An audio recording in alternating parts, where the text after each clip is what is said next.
Rien n'y fait. François Hollande n'arrive décidément pas à inverser la courbe du chômage après avoir échoué à le faire avant fin 2013. Les chiffres publiés cet après-midi par Pôle emploi sonnent comme une nouvelle déconvenue sur ce qu'il qualifie de priorité des priorités.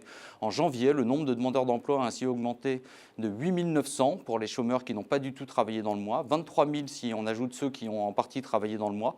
C'est une hausse comparable à celle de décembre.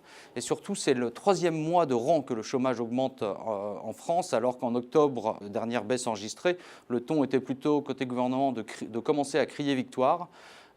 C'est donc une vraie déconvenue dont il ne faut pas sous-estimer, même si la hausse reste contenue, les conséquences politiques.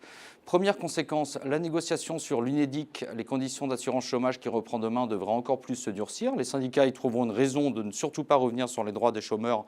Le patronat y trouvera de nouveaux arguments pour durcir le ton et ainsi contenir le déficit croissant de l'UNEDIC.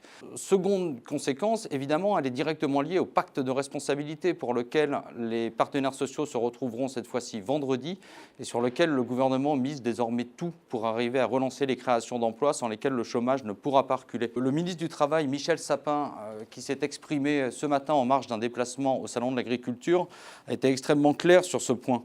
On ne changera rien à la politique sur l'emploi, a-t-il expliqué, mais il faut un deuxième moteur. Et ce deuxième moteur, selon lui, c'est la croissance. Et c'est le pacte de responsabilité qui peut faire la bascule.